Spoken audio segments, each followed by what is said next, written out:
for those who will continue using fiat currencies, they are absolutely sleepwalking in a complete privacy disaster. Do you think that privacy is a right? I think privacy is derived from other rights. The reason why privacy is so important ultimately is because it makes theft expensive. With a lot of surveillance, we continue down the middle of the road towards socialism, and that always leads to a lot of starvation and death. Freedom Tech fixes this. If we put our tools out in the open source, then no government, no corporation can stop it. Whenever you hear big pharma, big tech, whatever large corporation that is tightly intermingled with the state, that is the definition of fascism. We're getting closer every day to have scalable, sovereign, unstoppable, encrypted group messaging, where identity generation and message delivery is all handled client-side. The free people of the nation of Bitcoin will continue to ignore central bank digital currencies and just do their thing in the parallel economy. Go out there, be productive, build something beautiful, and let's end slavery.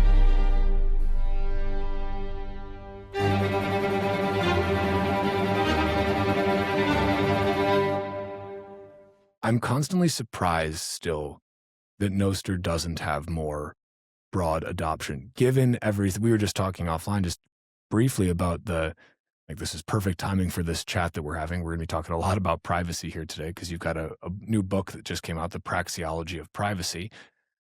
But it's perfect timing for that because the UK just implemented their under 16 ban on social media to protect the children. Now, of course, we know that in order to enforce said ban, you will need to ID everyone. Like Australia already did this. I think Canada, I don't know if the Canadian law has gone into effect yet, but something similar, this, under 16 ban. And it's amazing to me that amidst all of this, and perhaps the push pressure hasn't gotten strong enough from the totalitarian side of things. People haven't felt enough pain yet to look for the solutions, or maybe the pull isn't great enough yet either. Maybe we need more bells and whistles and things like that. But I'd love to just kind of, before we get into the book and everything, just what do you think about that? Like, and you and I have talked about this at length before. As your thinking on it changed, has it evolved at all? Where do you think we're at with, like, what does it take to bring people to Nostr? Or is that even just the wrong framing of it? From first principle, should we be framing that differently from an adoption standpoint? Yeah, real user traction is hard to really estimate, and obviously it's important. But what I care more about at this stage of the protocol is the adoption of developers, and that is through the roof. One of the projects I started was Nostr Compass, and it's a weekly newsletter and podcast about the latest things happening in Nostr, and it's really incredible. Like, by now I'm tracking 800 GitHub repositories. Wow. And many of them ship every week. And it's at least an hour of conversation with people about what's new. And already the newsletter is heavily condensed with only meaningful improvements. So we're getting to a point where it's insanely hard to keep up. And that is nice, because ultimately we only need one developer somehow hitting a niche, and then things blow up. We've had that with BitChat. People really appreciate BitChat and use it a lot. It is a Nostr client, and it's not presented as such, but it is. Similar with Divine, right? That has been like substantial early enthusiasm, and again, Nostr isn't mentioned. So we will have more and more Nostr clients that works by sheer luck and large numbers. We throw enough at the wall and see what sticks, and that's what's happening right now. So for that, I'm really glad. And there's most developers stay, actually. Like, sure, there's a whole bunch of abandoned projects, but the developers stay. And I think that's a natural thing of a new ecosystem where we simply don't yet know what's the correct way of building things. So yeah, things will get abandoned. That's all right. What matters is that the people who work on it stay enthusiastic and keep solving ever harder and harder problems. And the scale of problems that we're solving now is just insane. Like, we're literally talking about replacing the internet with something like FIPS, like removing IP addresses from the equation, which is wild. And then we'll just have mesh network repeaters on balloons that we keep launching into the stratosphere. And like, I'm not even kidding. Like, people are actively working on this, like, right now. Like, and it's it's all kind of insane on how much progress is actually happening. So that's good. We just keep building. Doesn't matter what the politicians and the bureaucrats do. We have big problems to solve. We have amazing people that want to solve them, and so we just do. And then we use the tools that come out of that. Yeah, the beauty of not needing to ask for permission. I think half of the abandoned projects are also just Pablo. Like he accounts for. I'm kidding, Pablo, if you're listening to this. No, but it is a really great point that I think just looking at adoption from a how many kind of social media client Nostr users are there is really kind of the wrong framing of it when it is most important. It's how many people are building things on there. And to your point, building things, whether they be social clients, which tend to get people the most excited, or other stuff in the background where Nostr isn't actually mentioned at all. It's like, you don't say I'm building an internet app, right? It's just like I'm building an app.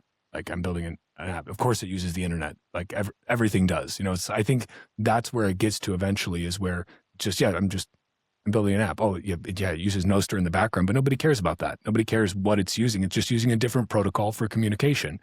And, maybe we're not there yet, or maybe we just kind of skip the step of people even needing to know what Nostr is because it becomes so ubiquitous in the background because it's just a superior protocol.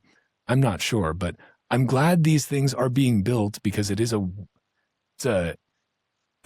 the darkest of times. It was the lightest of times. There are so many reasons for optimism, so many reasons for hope. And at the same time, that's countered with so much totalitarian temptation happening everywhere. And I always love talking to you. You've been a huge privacy advocate, let's say privacy tech builder and enabler for a very long time. And you have this book that is now out, it's publicly available now, yes?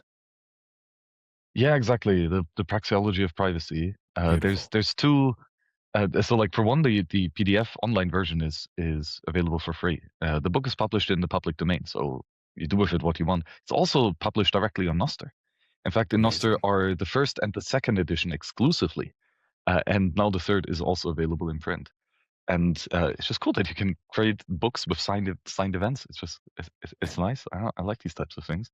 It's and wild. and yeah, with the book, I'm kind of trying to marry two traditions that I believe should be talking more to each other, and you benefit a lot with understanding both.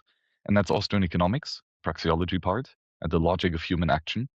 And then there's the cypherpunk strategy, which is all the tools of cryptography, anonymization technologies, networking, encryption, signatures, zero knowledge proofs, all of this crazy cool technology that we've built over the last couple decades to construct amazing technology that really has a massive impact of changing humanity for the better and providing tools that we really really need. So that is just lovely, and the book brings both of these together. So I guess in the spirit of it, we can just keep cranking through some of the tech that's in the book. Yeah, and maybe as just a starting point, like just to set the stage for people, why focus on privacy so heavily for this? There's a lot of ways to tackle this. You're bringing in the Austrian economics concepts of praxeology and just human action, but having the privacy angle, if there's other angles you could have brought in, why that framing of it? Why do you think those two marry so well together? If because I think it's underdeveloped in the canon. Not many Bitcoin people care or advocate that much and build that much on privacy. Countless people do for sure, but many more do not. And equally in the Austrian tradition, they are privacy defendants just by kind of proxy, but they've not really focused that much on an actual analysis of what is privacy, what are the economic consequences of it, what are the moral consequences of it, and then crucially, what are strategic consequences of it. And it's been underdeveloped in all of these three areas. And so my thought was to mix these two experiences that I've had in hopefully a cohesive bridge. And the reason why privacy is so important ultimately is because it makes theft expensive. Thieves do not like that you have privacy. If the thief doesn't know who you are, where you live, how much money you have, where you go to work, etc., then it's extremely difficult for him to steal from you. So we break that OODA loop at observation, and the adversary can then no longer orient, decide, and act on what he's going to do. So privacy can be an incredibly effective defense. And the idea of the cypherpunk is that we further decrease the cost of attack. To decrease the cost of defense, importantly, which is that using encryption is instant on any half modern computer. So you can encrypt as much as you want. You can sign as much as you want.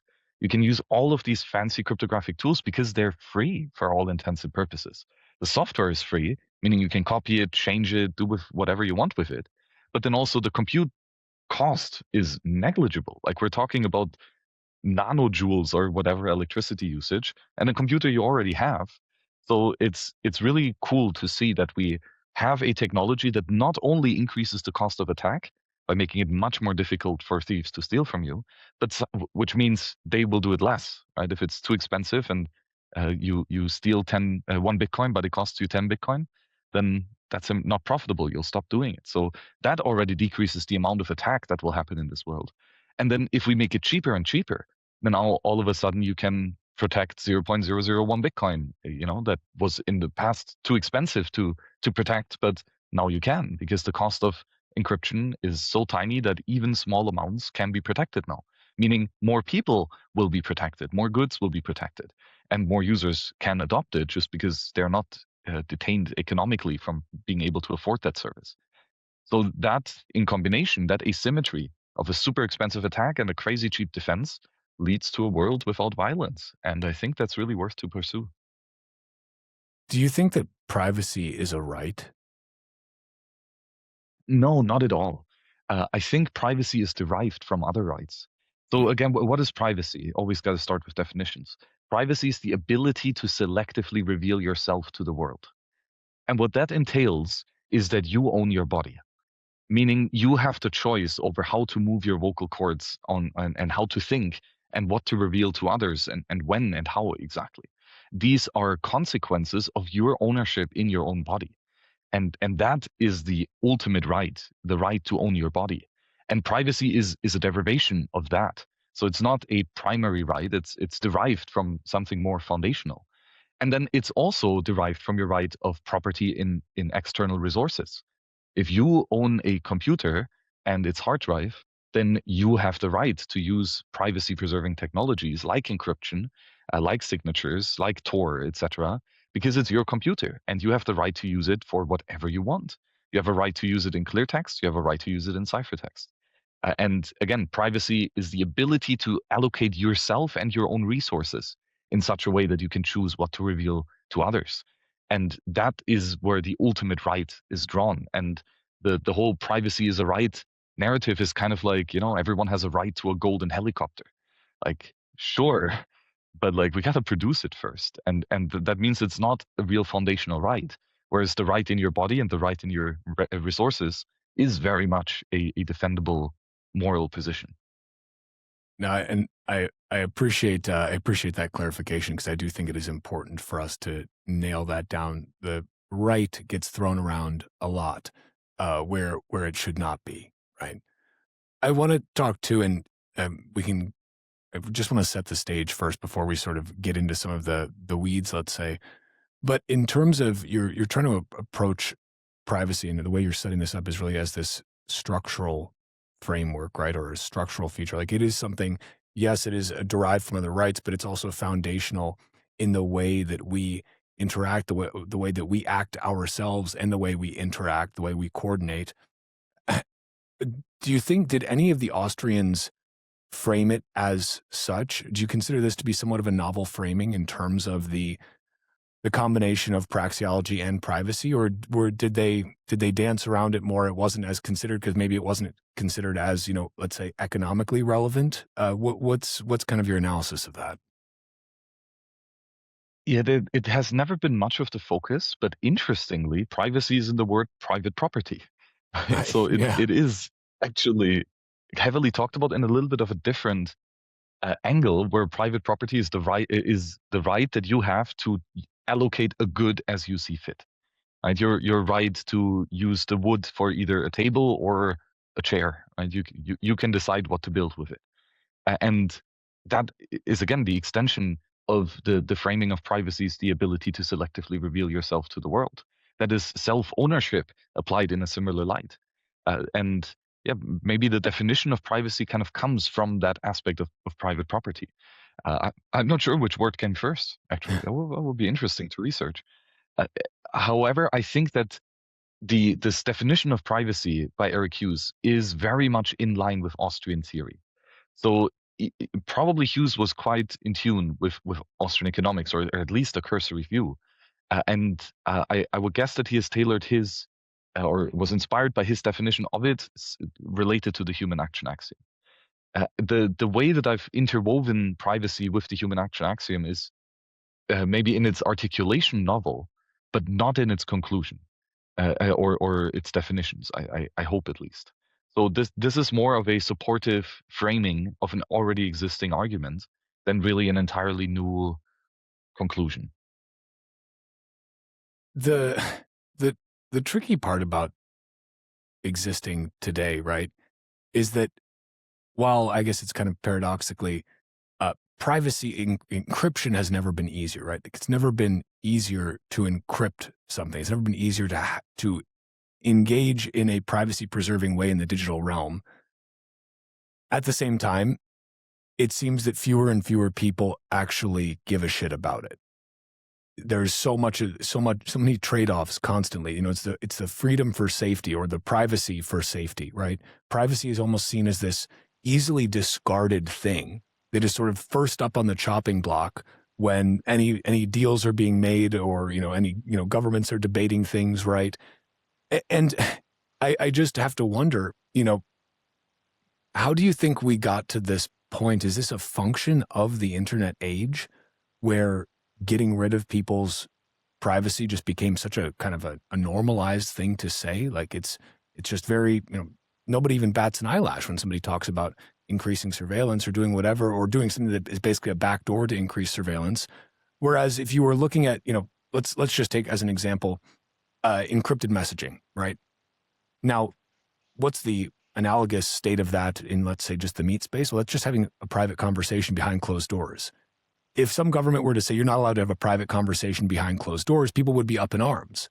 But for some reason, when it's virtual, when it's digital, it's much easier for people to kind of justify it or moralize it away and say, well, of course the government should have a back door to these. You can't be having private conversations. Like, why is it that we have this disconnect where something that is essentially equivalent, like me and you having an encrypted chat on Signal, that's the same as us having, an encrypted chat in the meat space behind a locked door in a soundproof room, right? Why is it that one is still kind of held sacred, but the other, the digital version, is just sort of seen as this, like, well, you don't really deserve that. We don't have to give that to you. We deserve to be behind your closed door. Does that make sense? It's like the meat space is still sort of held as this sacred place, but the digital space where we actually spend so much of our time is not. Wish you could access cash without selling your Bitcoin? Ledn makes that possible, and the global leader in Bitcoin-backed lending, Ledn, has introduced their lowest rates ever. No complexity, no fine print. The larger the loan, the lower the rate. These new rates apply to all new loans, refinances, and renewals.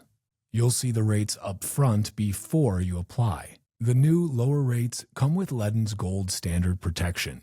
Your Bitcoin remains custodied and is never lent out for interest. Perfect 8-year track record of keeping clients' assets safe. Auto top-up, LTV alerts, and partial repayments to keep you in control.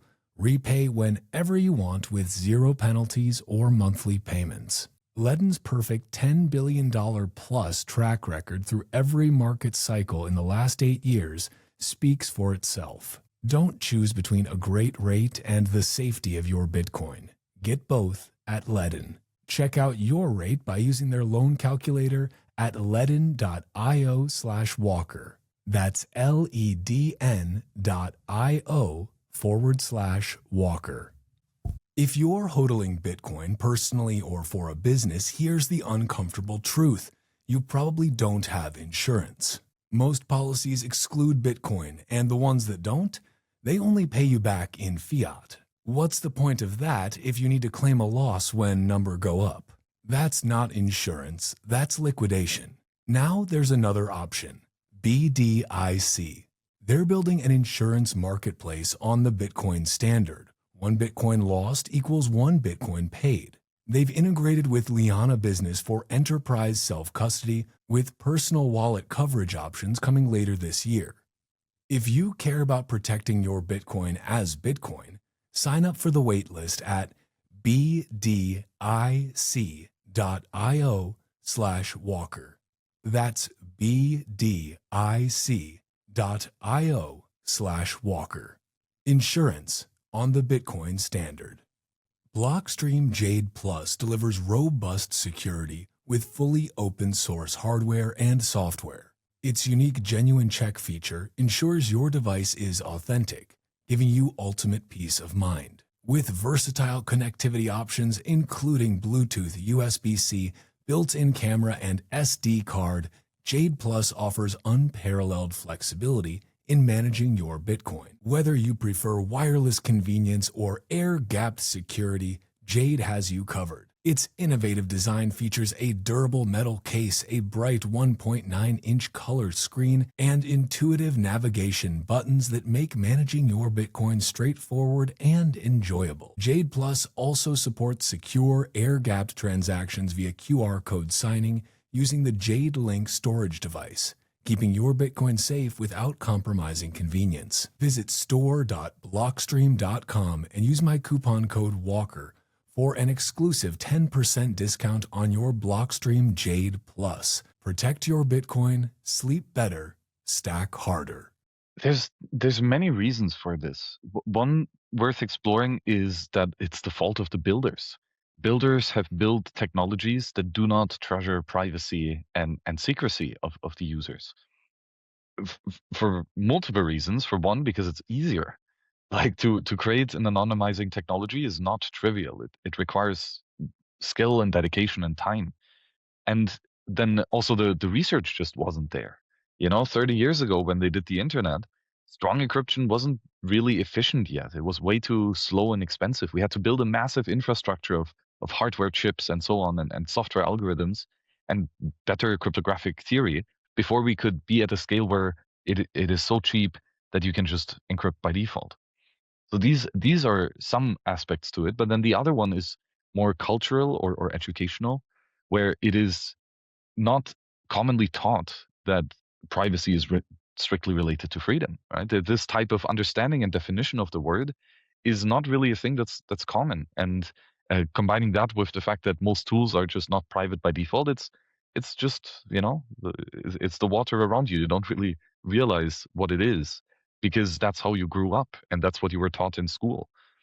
And it takes a bit of a vision to build something that is opposite to the status quo, and that's happening with privacy tech. Like the all old technology was, or a lot of the old internet technology was not private by default, and through a lot of time and work, we've made it at least an option.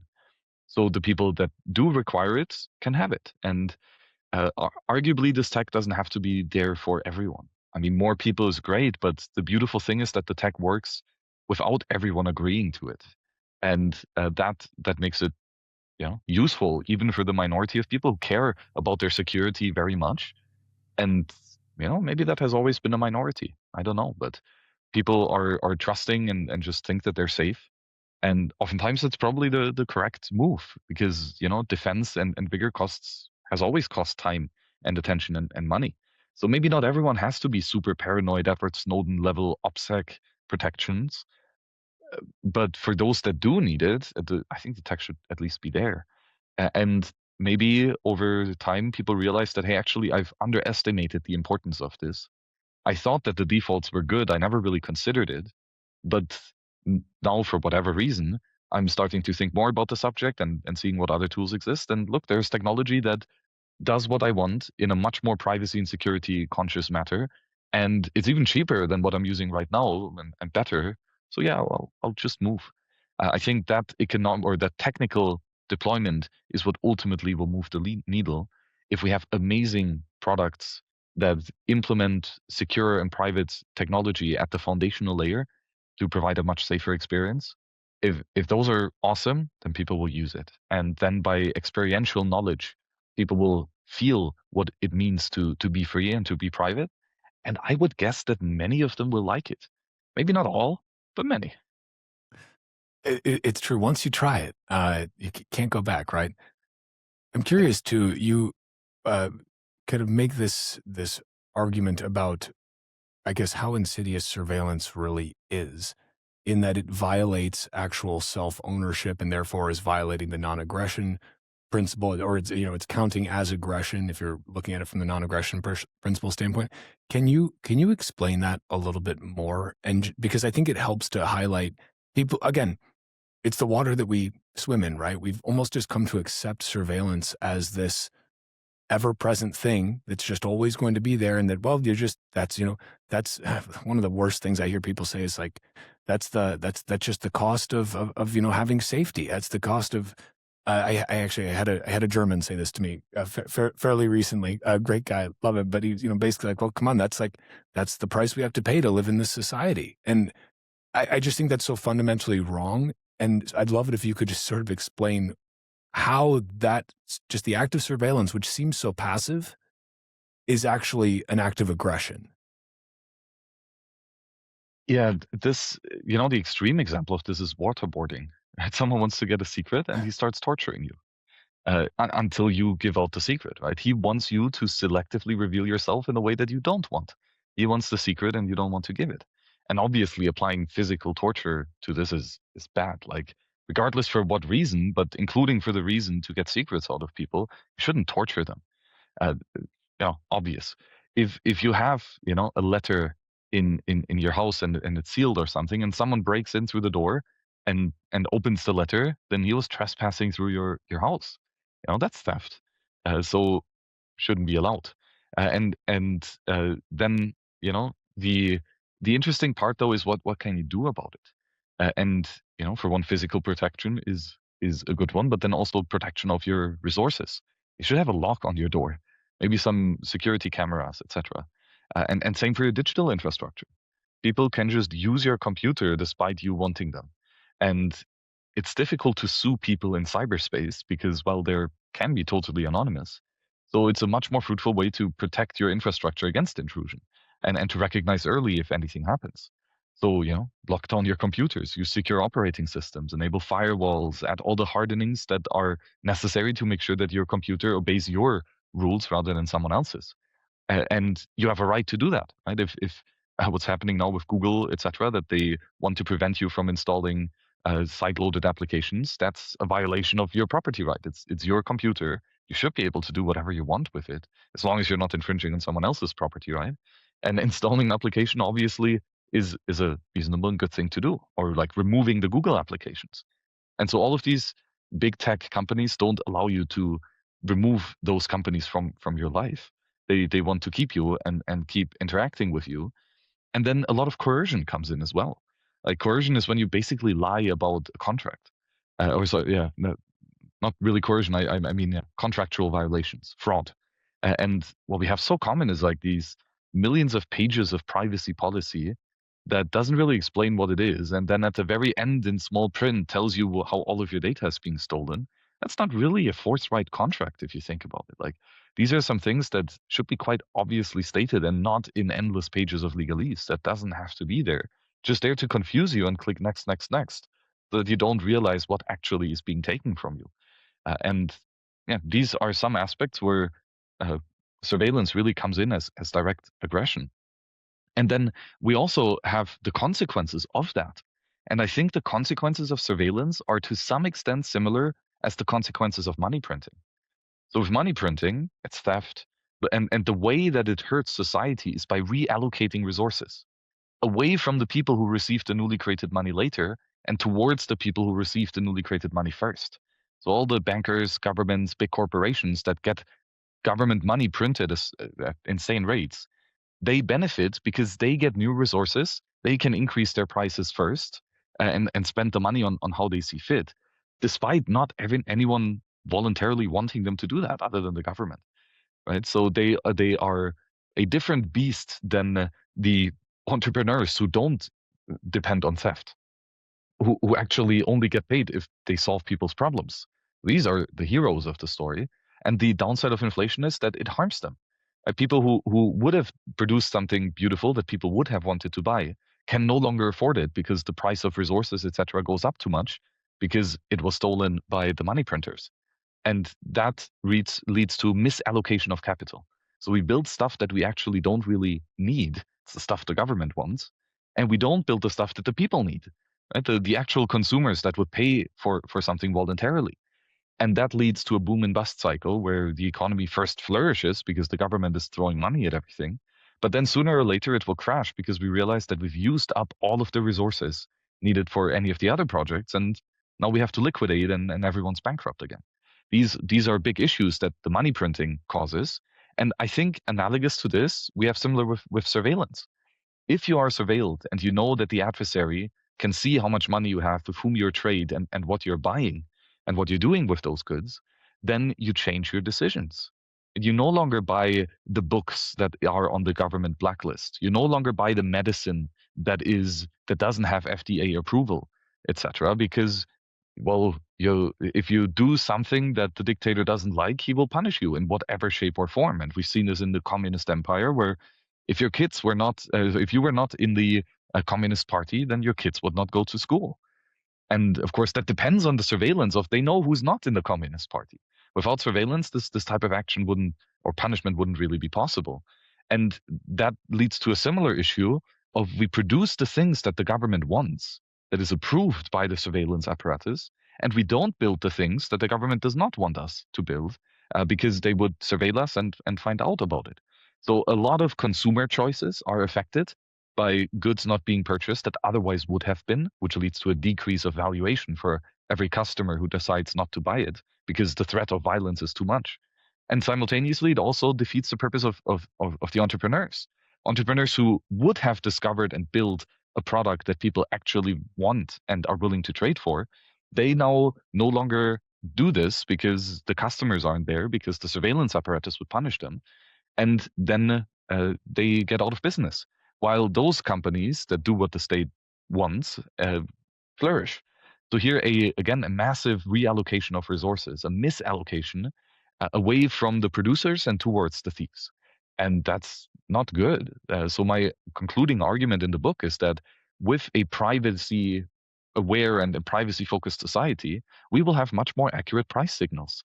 And that means we will be much more efficient to allocate our resources to the things we actually really need and deliver them to customers and in time and with excellence. Whereas with a lot of surveillance, we continue down the middle of the road towards socialism. And that always leads to a lot of starvation and death. Every single time. But maybe we'll do it right this time, right? Well, and you're talking about the analogy of money printing to surveillance, and the ultimate sort of marriage of those two is, of course, a central bank digital currency, right? I mean, that is literally you're putting the two things together. Do you cover that side of things in the book, and also maybe just kind of some general thoughts on how particularly dystopian that is? Because that's exactly what you're talking about here. Changing behaviors based on, okay, if you're surveilled, you're going to change what you potentially do. You don't want to get a black check mark next to your name. You don't want to be put on the lists, right? So you're going to kind of change how you behave, change what you buy, change your habits. The dark part of the CBDC is that not only would that happen, but if you do step out of line, well, your money can just be turned off like that. It can just evaporate. You can only be given money that can be spent on certain things. How much did you explore that in the book? And then I guess and do you think that most people are just sleepwalking towards this? So if you would want to use the legacy fiat system privately, let's say you want to buy a gift for your wife, something that you shouldn't know about, and you only have a shared bank account. So if you would make the payment with the bank, then, well, you couldn't do it privately. So instead, you get some cash and you buy the gift with cash. So you actually can use the fiat money system still privately, despite most of it being surveilled already today, right? We have massive amounts of surveillance today. But the key difference is that there are private alternatives denominated in this in the same money, right? By the main issuer. I mean, the cash is the base money of the fiat economy. If that goes away, then all of a sudden you do not have the means of making non-custodial zero counterparty payments. And that already introduces a whole bunch of other incentives and just downsides to it. People will be able to surveil you ultimately for all of the financial transactions. And another difference is that right now your bank account is a buffer between you and the government. And a bank account requires what Rothbard calls triangular intervention. The government prevents or prohibits the bank from doing business with you unless they do a full KYC background check, for example. That's something that the business doesn't really want. It would be much more efficient without it. But ultimately, it is forced to do that because of the government. And the as bad as that is, the one upside to it, or the one hope, is that at least there's a competition of multiple businesses that provide you this service. And if any one of them is not really a good service to you and it doesn't fulfill the privacy requirements, then you could look for another. The downside with central bank digital currencies is that it turns this triangular intervention into a binary intervention, the state directly interoperating with you. And there is no longer a middleman with competition whom you could choose from to provide you more adequate services. The only service is that of the central bank, and it is the main keeper of that new digital money, which means that if you want to keep using the money, this whatever fiat shitcoin it is, and you do want to keep it private, it's simply no longer an option. There is no way to make a private transaction on a fully surveilled network like a central bank digital currency, where there is no middlemen, no proxy merchants that could help you gain some privacy back. And that means for those who will continue using fiat currencies, they are absolutely sleepwalking in a complete privacy disaster. And it's not that the current banking system is very private. It's ridiculously not private. And it would be very easy to make it more private, by the way, but lots of interests don't want that. And so it will just get worse, ultimately, and with less loopholes to still use the system in a way that you would like to. On the upside, now we have alternative monies. Bitcoin is a better money than most shitcoins, probably all shitcoins, depending on how you look at it. And it will just mean that there will be more demand for alternative monies that do not require full centralization all the way to the issuing level and the transactional layer. So this is where Bitcoin shines, and the free people of the nation of Bitcoin will continue to ignore central bank digital currencies and just do their thing in the parallel economy. Yeah, that is the nice thing, is that we have a credible exit now. We have something that does not require their approval to use. It does seem that things are going to get worse before they get better the fiat system's not just going to fix itself, right? The only way it's going to somehow improve is through external pressure. I don't think internally it's not, it has no desire. Well, it doesn't have any desires, period. But those who are in charge of it really don't have any desire to fix it, because status quo works great as is. It's working as intended, in fact. But we have a credible exit now, which is good. I want to maybe ask too, there's sort of the corporate surveillance side, and you talked about Google. There's the government surveillance side as it relates to CBDCs, but also just as it relates to general surveillance.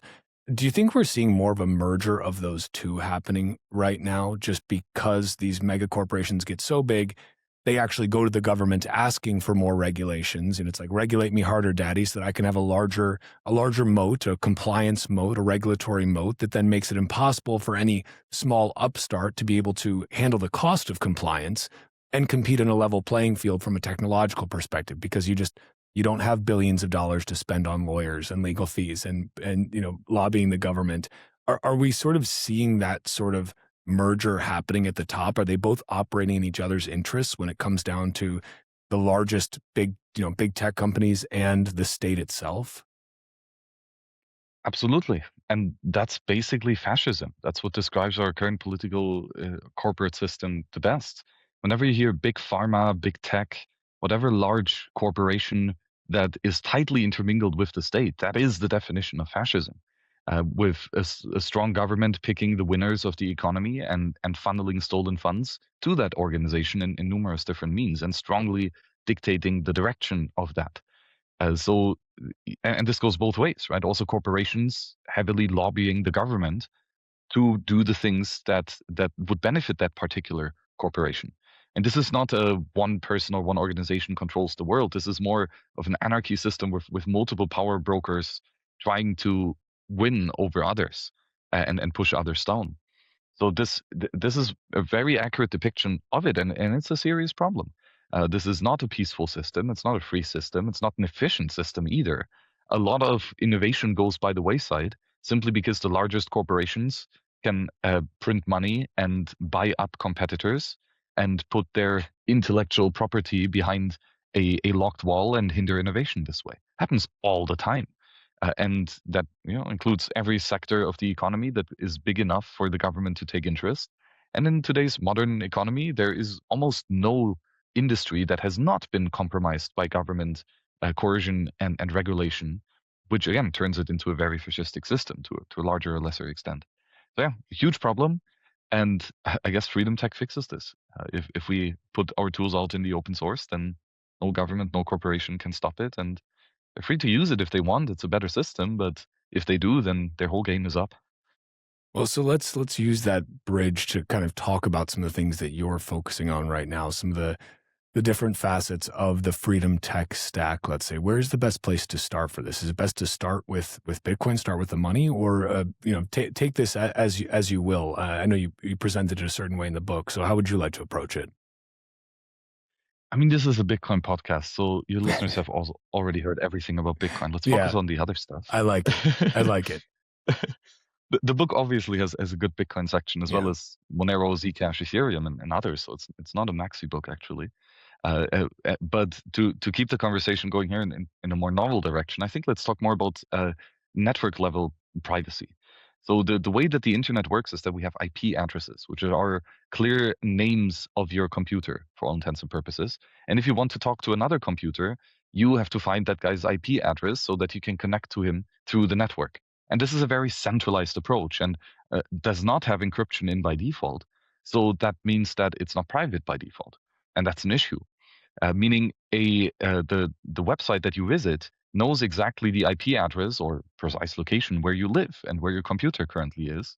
And your internet service provider knows your KYC records, so he can tie all of your internet activity to your real identity. It's a bit not so great. So there's a couple technologies that fix this. The first is a VPN. Instead of you connecting directly to the receiving node or website, you first connect to a VPN server, and that VPN server then connects to the website. So the website doesn't know your IP address, it only sees the IP address of the VPN provider. The big downside is a global observer who can spy on the entire network, as many agencies do. They can see traffic routing from your phone to the VPN and a nanosecond later to the website, so they can still correlate the timing of these of these attacks or of the traffic. And also the VPN operator, he sees all your traffic too. He knows your real IP and he knows your destination IP. So you just shift the trust away from your ISP and towards the VPN provider, which again, there's competition here. So the VPN provider is probably more privacy conscious than your ISP and will get paid for that service. So hopefully he will not betray your trust. But if you would like to have a more trustless solution, we can just add more servers in between. And that's ultimately what the Tor network does. It always routes your traffic through 3 relaying nodes. And each hop is encrypted, which means that no single node in your route through the network knows the destination and source IP address and can therefore correlate traffic. Fantastic technology. That's what the Tor network uses, or the Tor browser. That's probably how you connect to your own Bitcoin full node, because that's another cool feature Tor enables. But ultimately, it still is vulnerable to that attack of the global adversary who can see all the traffics on the network.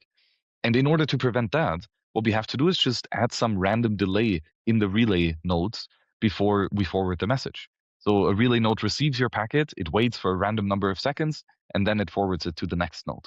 And if every relay does that, you get substantially better privacy guarantees, including against an outside observer that just watches the global network. The downside, of course, messages takes longer because every relay waits for a little bit. With Tor, they just forward it instantly. And Tor is already slow because more middlemen is more slower. But if each of these middlemen also adds a random delay, then things get quite slow. But these are the 3 main ways that we can actually protect our identity for the network layer traffic of just what computer are you talking to.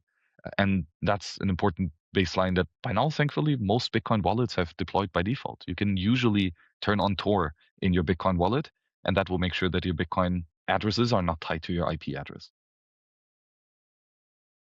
It is, again, one of those things where these tools are great, but people have to actually use them.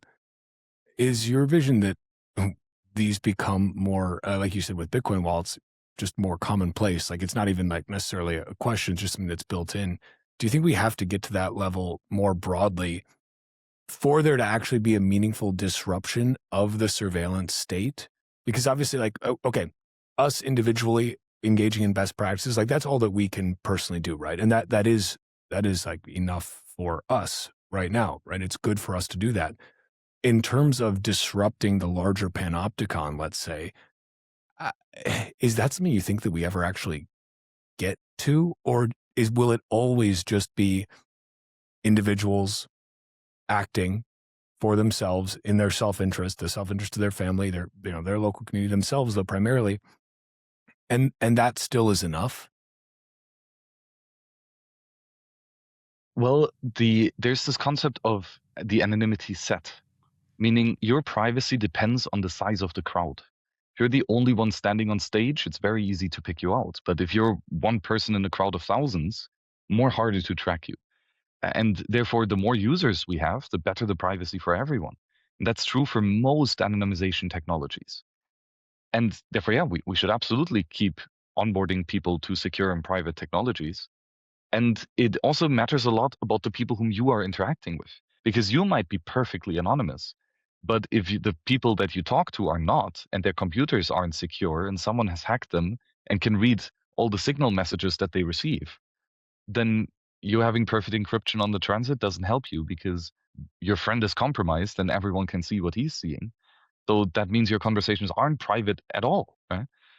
That is one of the issues that we have to fix with better user experience, cheaper tools, and then individual onboarding of important contacts. Like my family runs on Signal and Graphene OS and VPNs, etc. These are all standard toolkits for I would hope the close friends and family of Bitcoiners. Like that's something that you ought to do, not just to save yourself, but to save your loved ones as well. And sure, maybe they are not interested in it, and they might not be willing to take those extra costs, and that's understandable.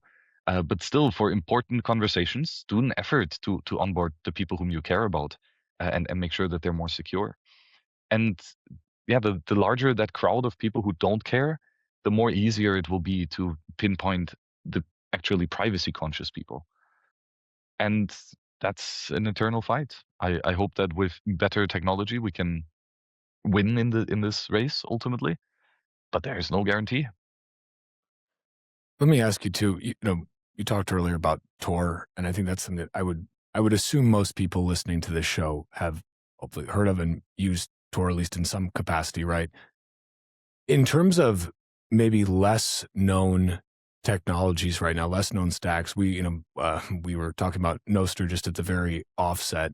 How do you see that becoming a part of this privacy tech stack? Are there other things that I know for a fact you're working on multiple really interesting things in and around Nostr, whether it be related to private messaging or other facets of that privacy stack.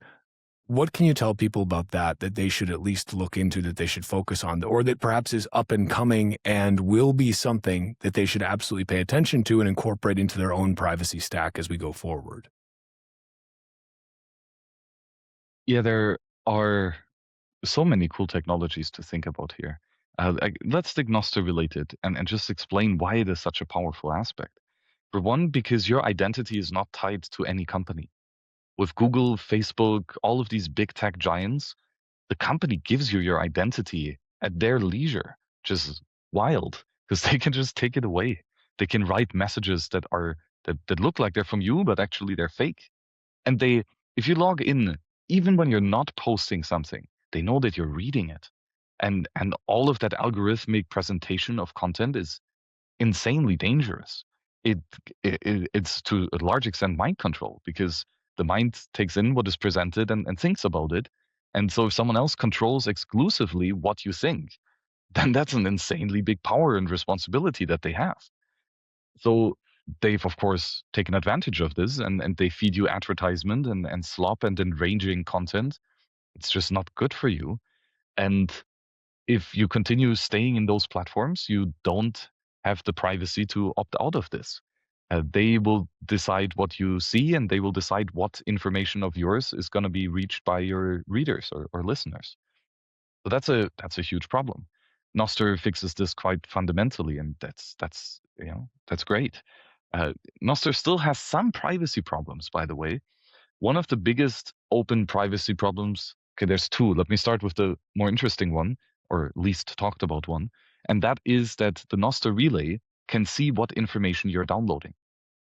It sees exactly, hey, this user right now, and he's using Tor, I don't know his IP address, but this one user is requesting events from these 1,000 public keys. Okay, that's interesting information to know.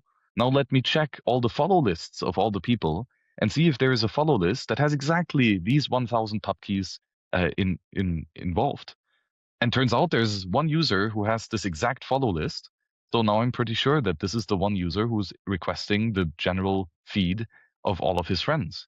And now that I know that, I could do some analysis of, okay, what is this guy interested in? Like, do I have some advertisement that I can place in the results of the feed, etc.? So these are some issues that Nostr has. And by the way, also censorship, right? It might just not give you data back from one of your friends because it wants to trick you into thinking that he doesn't like you anymore, whatever. So the fact that a Nostr relay sees what you're reading is one of the big privacy downsides Nostr currently still has. One amazing technology, two amazing technologies that fix this is first something called private information retrieval or anonymous database lookups. So the idea is that Walker has Nostr relay, and I would like to get all the events of Walker from his relay. So I have a query, a request for the database of give me every event signed by this pub key. But I don't send this to Walker yet directly. First, I encrypt it, or I blind it, turning it into ciphertext. And now I send the ciphertext over to Walker, and on his computer, he runs the ciphertext over the entire database of all the posts that Nostr relay has. And he gets a new ciphertext, something that's different from my original query, and he can send that back to me. And I can now decrypt the data and it turns out it's the actual content of all the posts of this pub key, exactly what I asked for. But the cool thing is that the Nostr relay, the server, has no idea what was asked and no idea what was answered. And that's really pretty cool and would solve a lot of these types of privacy issues, not only in Nostr. This is incredibly useful for a whole bunch of things to communicate with a server without the operator knowing what was actually asked for and what was actually computed. The downside of this approach is it's expensive. It takes quite a lot of time and a lot of bandwidth. And a easier approach to get something with less security guarantees or more security assumptions, but much more efficiency, is the concept of a trusted execution environment. This is a way that a computer can prove to someone else, a user, the exact piece of software that is running on this computer. And the software cannot be changed without the user knowing about this. And that means that your client could connect only to a Nostr relay that gives you a cryptographic proof that it is running software that is not logging this information. And it's not keeping a memory of who has requested what. And therefore, the operator, the guy with physical access to the machine, cannot actually read the queries that you want because there is no such software on the server that would allow him to do that. So these are two cool technologies that we can use in Nostr and elsewise to remove the amount of information that an operator learns about the customer or the user. And that is an incredibly powerful thing because the idea of the cypherpunks is to request the least amount of private information that is absolutely necessary to perform the service. And with technology like this, we can push that number to almost nothing. If you don't even know the computation that is running on the machine, then that is incredible privacy guarantees. And with modern technology, we have it in us to build these systems actually at scale and quite efficiently. Do you think that there is okay, let me back up a second. There's an incredible amount of development going on in Nostr. I say Nostr still, by the way, and I also say HODL, not HODL. Everyone will just have to deal with it. If a lot of the development that's being funded on Nostr is being funded through grants, a lot of very generous donations from people, a lot of organizations that are doing incredible work to make sure developers are funded and don't have to sacrifice, let's say, not that everyone who takes money is somehow sacrificing their morals, but many times there may be strings attached to certain, to receiving funding, right? Not all the time, not saying that whatsoever, just that that's the purpose of these organizations that fund open source devs, right? Is give them the freedom to create and to create without any strings attached, just build freedom tech. Is that sustainable enough long-term for these sorts of protocols, these systems on top of these protocols, these different applications, these different technologies to actually become widespread? Or do you think the other pathway is, okay, the open source developers set the foundation of building these things, of setting out this network framework, this protocol framework, and then companies will naturally come in and utilize this because they'll be able to provide a product, a service that people want and will pay money for on top of that. Do you see what I'm getting at there? Like in terms of that growth, because I want to see this stuff be more widely used. But there's also the risk, I think, that many of these things, I'm just trying to be as harsh as possible here, that many of these things end up staying siloed within niche communities. And you talked about the anonymity set, right? You want to have as many people as possible using these things. What's the realistic pathway to that? I don't think that any single revenue model is sufficient to scale anything substantial. You most always want to have multiple revenue sources. And at different times, they're of different importance. If you can get donations early on in a project, that's a fantastic way of bootstrapping, because it comes with no strings attached in the sense of no equity. Right? You don't have to promise a Right. return of future capital, which is big strings attached with the regular venture capitalist or equity based or model. There's also credit models, right? You might loan some Bitcoin and hope that in the future you can pay it back. So these are some of the options that you have to bootstrap. It is if it would be great if you could become profitable with your very first customer. So as soon as you have the first user, he pays you enough money to pay the bills for everyone who's involved. Well, that would be ideal, but it's very difficult to do that with just one customer. In some business models, this is doable, but in many, it's not. And so you will want to reach a certain scale of users where each of the users pays you for them negligible amount, or at least an amount that they're happy with. But in combination, it gives you enough revenue to sustain the venture. And that is the way companies have usually done it. If you have little customers, you grow little. If you have more customers, you make more profit, so you can grow a bit more.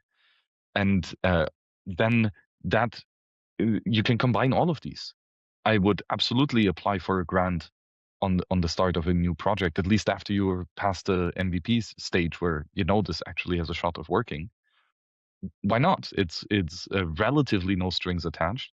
I guess the biggest string is that they might not renew it if you don't do what they want, or somehow claw it back, or not finish paying the contract, right? But th- I guess in terms of getting money from people, a gift is pretty nice, but it should probably not be enough. I mean, if you need more, then consider selling some equity. I think companies are a fantastic institution, and per se, right? Like they can be good, they can be bad, but ultimately there's reasons why we have companies and profit sharing enterprises.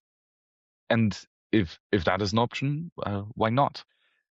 And ultimately, though, go to the users. This is, I think, what works the most sustainably in the long run, simply because in most cases it increases the number of people who give you cash flow. And that means if any one of these people stops giving you money for whatever reason, you don't lose everything. You lose some percentage of your cash flow, and surely that sucks. But if your biggest or your only client stops paying you, then all of a sudden you're in big trouble. And just for the sake of decentralization, a diverse set of customers that frequently pay you, not because they expect money from you in the future, but because they appreciate the work that you've already done and the services that you've provided them. That is the proper way of doing it. And the reason that we don't see it much yet in Nostr is in part because we're just rather small. And it's, the even the largest apps like Primal that do have multiple revenue opportunities still don't have enough to sustain the relatively small team that they're working with. So it's hard, but not impossible. And if you have a great idea that is worth pursuing, then most likely you will feel that there is going to be, at least in the future, a good revenue opportunity. And if you're sure of that, then you can go to an investor and get some of that revenue capital early by paying it back to him later. And that's what capitalists are here for. We can use their resources to build something that we know is going to be great and then share the rewards with them when we're done. And if we fail, then they've lost the money and you lost the time, but at least it was worth a shot. Yeah, I think it's fair, and you're right that it's still a very small user set, right?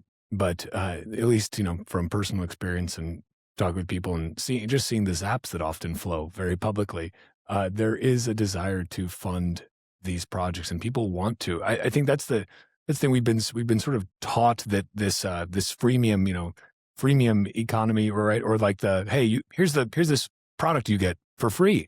But the only cost is all of your data and all of your privacy. And, we know everything about you and we're going to market everything to you. So like you are the product actually. Whereas it's a very refreshing thing to have a great product that you just pay for.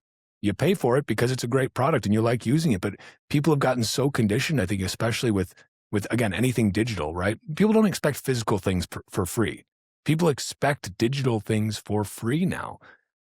Maybe the constant increase in price of all the streaming services has disillusioned some people to that somewhat, but I do think it's a refreshing thing when you go and you just say, well, I like this. Like I remember, when I years ago I started paying for Proton Mail. It was like, well, Gmail's free, but I want to use Proton Mail and I want to use these additional features. I'm going to pay money for it.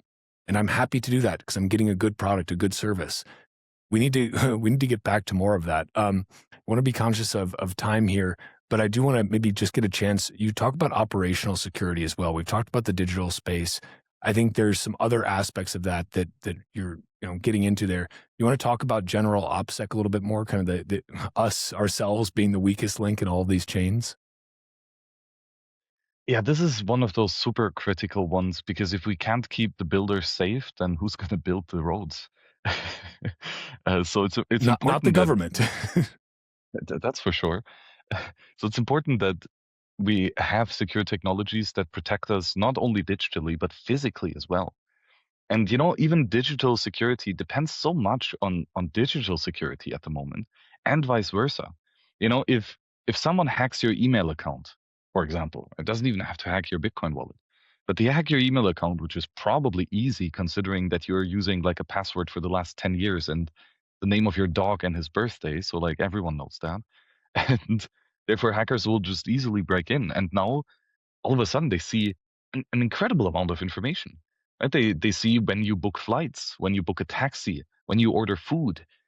And then all they need to do is intercept when you order food and just ring the doorbell a couple minutes before the guy comes and they're in. So this digital security is essential for physical security for this reason. And that comes with privacy. Right? Keep your passwords private. That's really, really important. Keep them random as well. And then use digital technologies that help you stay safe. That starts with a good operating system. Use Graphene OS, use Linux, Pop! OS is a good one. There's more crazy versions out there, but start with those. And then install free and open source applications where, for one, you or anyone else can validate the source code. And more importantly, that they advertise themselves and focus on being a privacy and security respecting project. Almost any big tech app that you see out there has an equivalent feature set in an open source security and privacy maximizing application. So install those and you're more likely to be much, much more secure on that front. Use password managers. These are critical, a tool that helps you generate random and unique passwords and remember them. Use two-factor authentication, like these time-based codes. Consider getting into actual security hardware. We all know hardware wallets because they keep our private keys secure, but you could get something like a YubiKey, which is a physical to a second factor authentication token. And a lot more on this front. Use Tor, use encryption, Use encrypted group chats. That's another critical one where people are quite easy to get attacked. And be aware of the software that you're installing and the links that you're opening. A lot of people get Telegram messages with like, hey, join this Zoom link, but it turns out to be a phishing site that actually installs some malware on your computer and now you're hacked. This happens constantly to a lot of people, including very much in our industry. So check your digital security. That's important. But then also become aware of your physical surroundings. If, you could have the most perfect security in cyberspace and have like this fancy multi-jurisdictional, multi-sig wallet and extra passphrases and stuff, all generated with dice on an like offline computer and things. But you have a micro camera with a drone hovering over there, and they see the 12 words as you're writing your backups. Well, then your digital security is meaningless because your physical security was compromised. So that's why we really need to work on physical security, and that's a very underappreciated topic. So check for surveillance. That's a good habit to pick up. If you see the same faces multiple times in different locations, start paying attention to that. If you see weird people lurking around in a car in front of your house, at least take a picture of them. Maybe walk up and ask them what they need. Then they know that their cover is blown and they need to rotate surveillance people. That's expensive. Try to increase the cost of someone else trying to surveil you. Take a couple circular turns in a roundabout or drive around the block for 3, 4 times and see if anyone is following you. They might stop after they realize that you've actually detected them and move on to an easier target. And check your physical security. Make sure you have good locks that work well. Make sure you actually use them, and consider some security cameras, preferably self-hosted and open source, to make sure that your physical perimeter is secure. The idea here is to add early detection, so you know that an adversary is coming and you can react to it, and then delay, meaning slow the adversary down as he is approaching your center, so that you have time to uh, reallocate your property, take all of the important stuff and evacuate goods and humans from that high risk area. For most attacks, like, conflict is not the solution. Very few times do you need to make a last stand with a lot of guns and a lot of bullets. Most of the time, you're better off if you just de-escalate and evacuate the situation and move somewhere else. So consider doing this. But then this gets expensive if you need to build a new house every time. So design your physical goods in such a way that they are easily movable, and have a bug out bag with important stuff and some cash and a passport and so on in reach, that you can take it and run, for example. Or even better, have build your house out of shipping containers that you can just evacuate as soon as someone has found it, and you put it on trucks and drive away, and it's done. These are, of course, extreme cases, but that shows you that there's a benefit of living in what's known as a temporally autonomous zone. So this is a zone, a physical area that you can protect. You can build early perimeters and detection facilities and delay mechanisms and channeling the flow of people into a certain direction so that you can beef up defenses on this one location.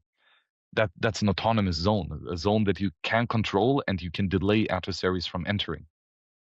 And then make it a temporal, though. Build it in a fashion where it can easily be packed up and moved on if the situation gets too risky.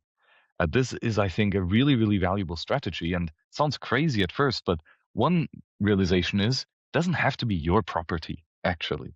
If you want to do a peer-to-peer trade in a secure environment, just go to a restaurant, go to a cafe. They're semi-public spaces, so it's harder to get kidnapped from them, but still they're private enough, and people usually don't lurk on conversations of others there, so it's not a bad meeting place for something like a peer-to-peer trade. And then don't use the same restaurant every time. Move it each time, add some uncertainty and some confusion, and don't have a predictable routine that would be easy to surveil. So another amazing tool for this is a camper van, right? To have your home, your box, on wheels. That means you can de-escalate insanely quickly. In an emergency, you might be able to vacate a parking spot within a minute or less. And that can come in extremely handy if the situation gets too bad. So these are some of the basic operational security tips on both digital and physical front. There's a bit more of this in the book, but there's other books that are much more thorough and in depth on that. I appreciate that. The one thing I was thinking about as you were saying this is like, it's all well and good. It gets infinitely more complicated with kids. We'll say that. A lot harder to pick up and move quickly with kids involved, especially young ones. But it's still good to keep these things in mind. And depending on where you live as well, doesn't hurt to have guns. But I agree. The idea is not to have you don't want to be in a firefight. Certainly. Like that is a very, that is not a good outcome. That is a last resort. But yeah, I do like my guns for what it's worth. But yeah, I don't want to have I'm also to a fan use them. I'm also a fan of non-lethal weapons, and to have tools that you can use to harm, like to hurt and deter and slow down an attacker without actually killing them. In many cases, that stops the situation and de-escalates sufficiently, and it's much less risky for you getting into trouble later. I mean, the legal battles of this might be insane if you kill someone, especially in countries where you're not legally allowed to defend yourself, and at least with lethal force. But then also just the moral harm of killing someone. I'm sure that this messes with you. I would guess that it's better if you do it for just reasons, like someone trying to come after your kids, uh, rather than aggressive reasons. But still, like taking someone else's life is a heavy burden to shoulder. And if you can avoid that, it's probably good. So having that option of regular like delay tactics on the way, and then non-lethal weapons on the middle perimeter, and then sure have some guns if the guy keeps running, but ultimately have options. That's I think the key thing here. Have options in where you live, have options in the routes that you take to different places, have options in the tools of defense and fortification, and exit plans. Optionality is, I think, a big friend, and well-defined protocols. So consider spending some time of actually coming up with these types of protocols. Practice helps a lot. You'll probably forget most of the things in an actual situation, but even a little bit of practice might give you enough grounding to do the most reasonable next steps that you have already practiced and that you know about, rather than having to come up with that on the spot. Yeah. Redundancy would be another thing to keep in mind for people in terms of, especially as it relates to, let's say, your own surveillance panopticon that you're putting together. Like it is a good idea to have some redundancy built in and not necessarily broadcast what you are using for different things. So there's plenty of things you can look up in that regard. Getting near the end of our time here, Max. Did we not cover? There's a lot. I know there's a lot we didn't cover in the book. Obviously, we've gone in a couple of different directions with this. I hope it was really valuable for people. Just if nothing else, to make you think a little bit more about this stuff, whether it be your physical security or digital security, whether it be the totalitarian surveillance panopticon that is growing in strength and scope, but that there are increasingly better ways to resist with that asymmetric defense. Is there anything else that you really want to make sure, or any other big takeaway from the book that you want to leave people with before we close out and send them where you want to send them? Yeah, I think one important piece we've still missed in the tech stack is how do we actually encrypt our messages? And there's a fascinating history here. This all kind of started with PGP, pretty good privacy, which was a way to utilize private public key cryptography to have encrypted communication. There were a couple issues with this. For one, how do you know which key to encrypt to? That's kind of a web of trust problem. And PGP had some minor attempts of solving this, but ultimately failed. And fun fact, this is where Nostr comes in. We can totally use the web of trust that Nostr creates by shitposting and liking and following people. That creates a web of trust of, okay, this key seems to be the legit one, which solves one issue. But the other issue that even persists today in Nostr, for the legacy Nostr area, is that all messages were encrypted to the same key. And that means that if ever this private key gets leaked, then the entire world can read all of your messages. And that's a bit of a problem. especially if you keep using the key for years and then make one tiny mistake years later, then all of those past messages are compromised. So the idea was quite early on with something called Omemo that we start to rotate our keys. So whenever we send a message, we also send a new key material that we then rotate our message to. So, or rotate the next key to, meaning any message only gets encrypted with one key, and it will be a different key for the next message. Very powerful, because now compromise of any one key doesn't mean that you lose all of the messages or reveal all of the messages. One of the downsides of Omemo, or off the record encryption, was that the both parties, sender and receiver, had to be online in order to do one of these key rotation cycles. And that was okay as long as it were servers talking to each other. But later we went into the mobile world where people had phones that keep going offline all the time, and you still want to be able to send a secure message to the receiver. And with this, the Signal protocol came out. That was the main thing that they tried to solve, is how can we rotate our keys despite the receiver being offline, and still maintain that basically every message has a separate key.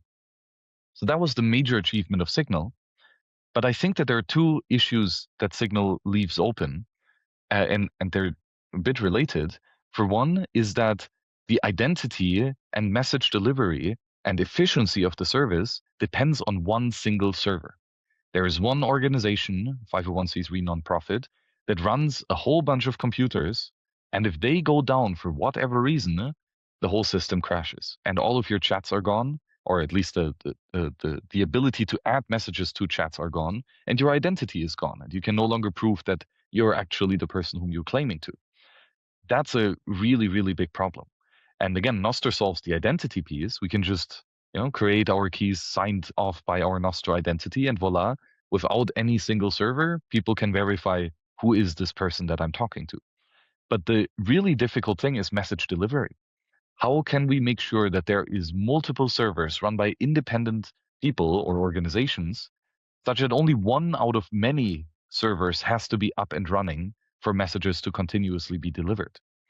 And that is the main goal that we're trying to achieve with the Marmot protocol, and white noise is one of that applications.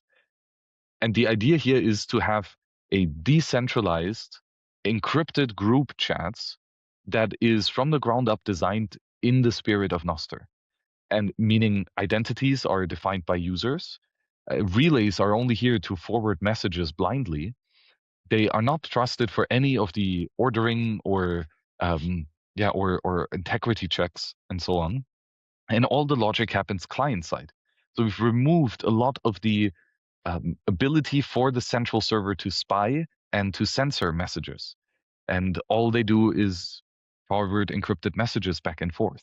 So radically removing the importance of a middle relaying server in the system allows us to then duplicate and send our messages through tens of servers if needed.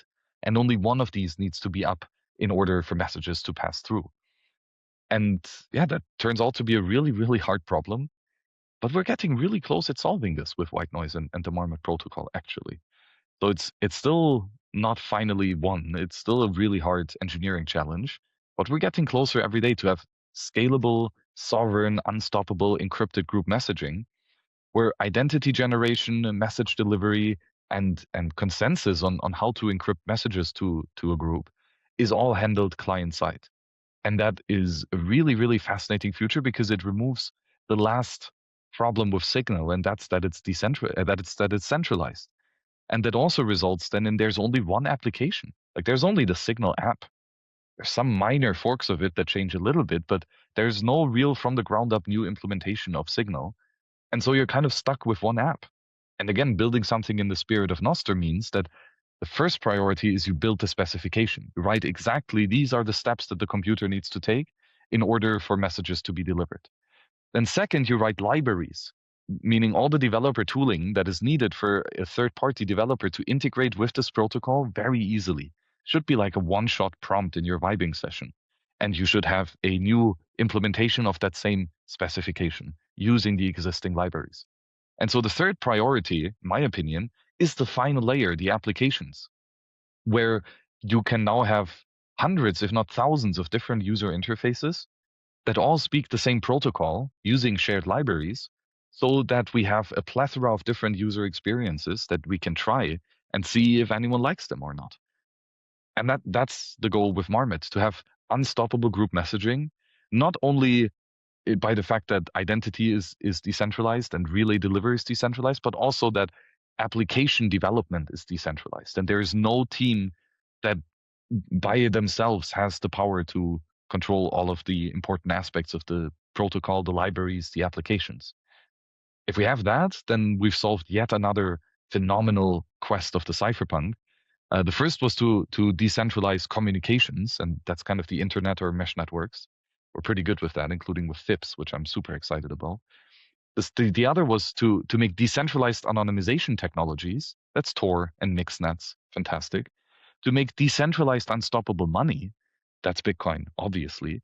To make decentralized unstoppable public publications, public posts about whatever you want to tell to the world. And then also decentralized and unstoppable private communication, where you can selectively choose what to reveal to whom, where Nostr obviously is the public broadcast variant of that. So it's looking pretty good on the cypherpunk front. Like, we have all the texts that the OG cypherpunks 40 years ago were dreaming about. And we're not stopping building. We have many more dreams that we want to fulfill. And people are. There's a countless people who are the small militia of freedom tech in cyberspace, who make sure that we have fantastic tools available. And it's on you, dear listener, to actually use them and liberate yourself from the systems of tyranny. And then also to join our ranks and start building, because we need more builders for numerous different reasons, including for the creative genius. I'm sure that you will have a idea on how to put together these different types of tools and projects and protocols in a novel way that will make a whole bunch of people delighted. So go out there, be productive, build something beautiful, and let's end slavery. Amen to that. What a note to wrap up on. I'd also just like to say white noise and Marmot is, I think, it's one of the other stuff, notes and other stuff transmitted by Realize. It's one of the other stuff things that has me just the most excited, because I think people really discount. It's like, yes, you need to be able to speak freely in public and to do so anonymously. But equally, perhaps even more important, because I think it's the last line of defense, is the ability to speak freely and anonymously in an encrypted fashion in private. Because if you can still speak freely in private without fear of reprisal, because you're not worried that somebody is watching that conversation, you can still hold on to that sliver of freedom, even in the most totalitarian hellscape. And if it's open source, and there's not, as you pointed out, this is so crucially important, because Signal is great. I love using Signal. Chatting on Signal before this. I use Signal every single day. There's still a throat to choke. And if there's a throat to choke, it will eventually be choked. That's like, it doesn't matter how noble the intentions are. If there is a neck that can be squeezed, it will eventually be squeezed by somebody with, more power, more guns, whatever it may be. And so that's why I think this ability to have the interoperability too, where you're enabling, not just, you guys aren't just building white noise as an app, you're building out a new protocol. And that protocol also in tandem with Nostr, enabling people to actually have optionality, not be locked in. And then I assume eventually, if you have a bunch of encrypted chat apps running the same protocol stack, same libraries, they can all intercommunicate just like you can with DMs on Nostr from different Nostr clients, right? Is that kind of the long-term vision, that not just, hey, you can use different apps for this that use the same protocol, but all these different apps can also talk to each other on that same protocol and still share the same privacy-preserving benefits. Is that the vision there? Yeah, you summarized it perfectly, especially the rationale of why this is important. Like, private comms are immeasurably important. And yes, the vision is to have hundreds of applications with different priorities, different focuses, but they all interoperate. Just like, you can send an email from Proton Mail to Google. And that means that you can still choose the privacy preserving tech and still talk to others, that have different preferences. And I think that's a really powerful scheme. And with Marmot, we have that ability of making a system that is by default private. And then the main differentiation will just be user experience and feature sets. And this means there's a massive competition here. Like there are countless bugs in Signal in its UX mainly that I just bother me so much. But I've opened issues. They don't really get fixed. I don't know why. I think these are huge issues in my mind as a user, but there's nothing I can do about it. Because how would I, fork it and maintain it for a system that wasn't designed like that? And with white noise or Marmot, it's going to be trivial to do that. Either to make changes to the existing white noise app, or then if you don't like it, fork it or start from scratch an application that does exactly what you want. The perfect example for this, and that's the second ever Marmot client already back in November last year, and that is Tubester. It's a way for kids to create content, video content, but in a way that the parents control who gets to see the videos. So the parents are the privacy protector of the child, and they have to approve, that who gets to see the video, and only family members or friends get access to it, and the rest doesn't because it's encrypted. So the first app of the chat DM protocol on Nostr wasn't even a chat app because you can absolutely just send videos back and forth. And that shows you the type of user experience that we can unlock if we have an open and permissible protocol that's easy to implement and build on top. Then we can create new private use cases that we simply haven't seen before.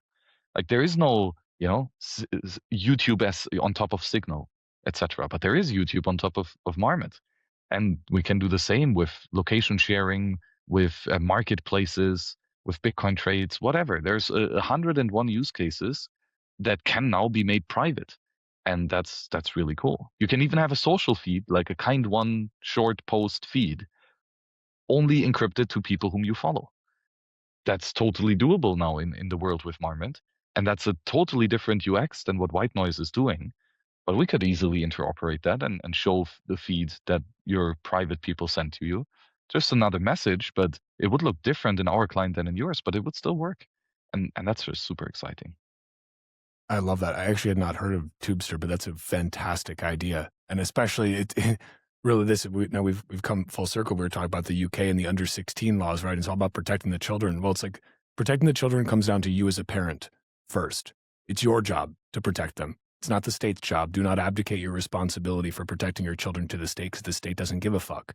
This is one of those tools, but sometimes parents just don't, maybe they feel that they don't have the tools. This is a tool that would enable exactly that and still allow them to have, quote, social media, but just with greater protections, make sure there's not creeps out there, spying on what your kids are doing. But I love it, Max. Yeah. I always love talking with you. You always make me more bullish on humanity because you make me more bullish on privacy and freedom tech. Where can people go find you? Where can they find the book? Where can they also find out more about white noise? Is the beta still open or is it full? Yeah, so white noise is still available. Check the test flight, check Zapstore, one of the other amazing Nostr clients, by the way. And we're working hard on a new edition of white noise. In the next release, things will be good. I'm pretty excited about what we're tinkering on. And all of my notes, I've totally opted out of the fiat social media system, or fiat media, we should probably call it. And I'm just a Nostr nowadays. If it's not a signed note, it ain't mine. And then I've also vibe coded a new Nostr client that just shows my notes, which is one of the cool things you can do with Nostr because it's a protocol. Nice. It has a bunch of easy to use libraries. So that's towardsliberty.com. Has all my short notes. It has all my long blog posts, like well over 100 at this point. It has all my videos and podcasts. So if you want to see any of my 1,000+ video appearances for almost a decade now, then check out those. And finally, it has my book, The Praxeology of Privacy. Again, it's published in the public domain. I don't claim to own these words. I will not hunt you if you print them on your own piece of paper and sell it. I hope you get rich with it. Would be great. So download it, share it, do with it what you want. I'd love you to share it, actually. But if you do want to get a physical edition of the book, the best way at the moment is Amazon. The link to it is also on towardsliberty.com. And leave a review there. If you do go through KYC hell, at least give a review. And also the book will soon be available on the Bitcoin Infinity store for Bitcoin directly. Also, translations are in progress. I just finished the initial first draft of the German translation. More will come, hopefully soon. Still needs a lot of proofreading. I will actually publish the early drafts of the translations to Nostr as well. So if you are in any of the, I don't know, German, French, Spanish, whatever languages, check the feed and stay tuned until your language edition drops. And then I'd be super thankful if you would review it and help fix all the typos and weird phrasings. And then they can get into print, which would be cool. So again, towardsliberty.com has all of the stuff. And they also has my 2 audiobooks, which will soon be 3 because the Praxeology of Privacy will also be in an audiobook, hopefully in a couple weeks. Let's see how long that takes an edit.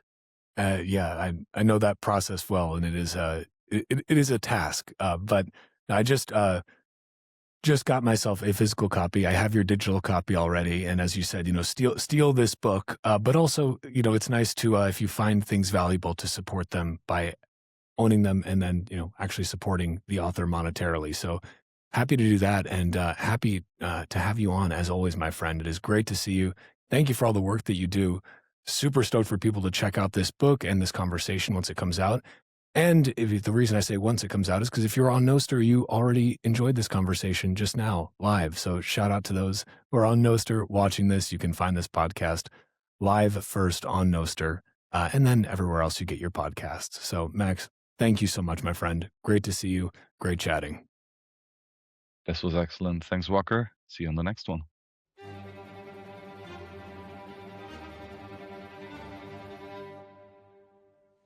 And that's a wrap on this Bitcoin Talk episode of the Bitcoin Podcast. Remember to subscribe to this podcast wherever you're watching or listening, and share it with your friends, family, and strangers on the internet. Find me on Nostr at primal.net/Walker and this podcast at primal.net/Titcoin. On X, YouTube, and Rumble, just search at Walker America. And find this podcast on X and Instagram at Titcoin Podcast. Head to the show notes to grab sponsor links. Head to substack.com/@WalkerAmerica to get episodes emailed to you. And head to bitcoinpodcast.net for everything else. Bitcoin is scarce, but podcasts are abundant. So thank you for spending your scarce time listening to the Bitcoin Podcast. Until next time, stay free.